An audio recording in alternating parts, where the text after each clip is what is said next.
આજના આધુનિક ભારતમાં મહિલાઓએ ભારતમાં ઉચ્ચ પદોને સંભાળ્યા છે, જેમાં રાષ્ટ્રપતિ, વડાપ્રધાન, લોકસભાના અધ્યક્ષ, વિરોધ પક્ષના અધ્યક્ષ વગેરે સામેલ છે। ત્યારે હવે જે રાધનપુર, સાંતલપુર અને આ જે છેવાડાનો જે વિસ્તાર છે, આ બોર્ડર એરિયા છે, અહીંયા જે અભણ પ્રજા છે તેવામાં જે શિક્ષણ આવ્યું છે, ત્યારબાદ જે મહિલાઓ છે, જે યુવતીઓ છે, તે અલગ અલગ વિભાગોમાં અલગ અલગ ભરતીઓ થઈ રહી છે। તેવામાં આર્મી અને બીએસએફમાં પણ આ જે મહિલાઓ છે તે મહિલાઓ પુરુષ સમોડી બની હોય તેવા ઉદાહરણ, તેવા દાખલાઓ જોવા મળી રહ્યા છે। ત્યારે આ કોલ્હાપુરનો એક દાખલો જોવા મળ્યો છે। આ જે મમતાબેન છે તે પોતાના ઘરે જે કઠિન ટ્રેનિંગ છે, જે બોર્ડર સુરક્ષા ફોર્સની જે કઠિન ટ્રેનિંગ છે તે ટ્રેનિંગ આપી અને પોતાના વતને આવ્યા હતા।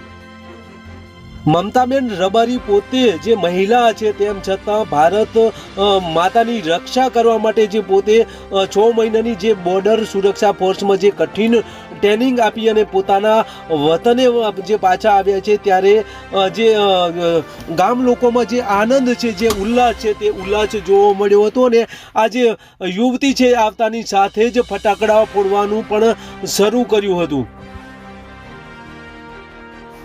આજના આધુનિક યુગમાં મહિલાઓ પણ પુરુષ સમોડી બની છે। આવા ઉદાહરણો, આવા દાખલા અનેકવાર જોવા મળી રહ્યા છે। રાજ્યકીય ક્ષેત્ર હોય કે આંતરરાષ્ટ્રીય રમતગમત હોય, કોઈ ખેલ હોય કે કોઈ પછી નોકરી હોય, આ તમામ નોકરીઓમાં મહિલાઓ પુરુષ સમોડી બની છે। ત્યારે રાધનપુર તાલુકાના કોલ્હાપુર ગામે પણ એક આવો દાખલો સામે આવ્યો છે। મમતાબેન રબારી જે છે તે બોર્ડર સુરક્ષા ફોર્સમાં પોતે જોડાયા છે અને જે 9 મહિનાની ટ્રેનિંગ છે, જે કઠિન ટ્રેનિંગ હોય છે, તે કઠિન ટ્રેનિંગ પૂર્ણ કરીને પોતાના વતને ફર્યા હતા। ત્યારે આ જે સમગ્ર ગામ છે તે આખું ગામ ભેળું થયું હતું અને આ જે મમતાબેન છે તે મમતાબેનનું સ્વાગત કરવામાં આવ્યું હતું। આ ભવ્ય સ્વાગતમાં જે ગ્રામજનો અને પરિવારજનો જોડાવ્યા હતા અને મોટી સંખ્યામાં જે લોકો છે તે લોકો ઉમટી પડ્યા હતા। આ મમતાબેનની રેલી કાઢવામાં આવી હતી અને ગામ, જે આખું ગામ છે એ આખું ગામ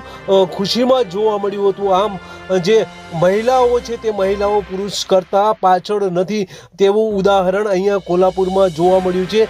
રાધનપુર, સાંતલપુરની જે દીકરીઓ છે તે દીકરીઓ ક્યારેક ક્યારેક આ રીતે દેશ સેવાકીય પ્રવૃત્તિમાં આર્મી, બીએસએફમાં જોડાવા લાગી છે। ત્યારે આ જે મમતાબેન છે તે મમતાબેન પણ જે બોર્ડર સુરક્ષા ફોર્સ, જે બીએસએફની કઠિન ટ્રેનિંગ હોય છે, તે કઠિન ટ્રેનિંગ પૂર્ણ કરી અને પોતાના વતને આવ્યા છે। ત્યારે પરિવારમાં ખુશીનો માહોલ જોવા મળી રહ્યો છે।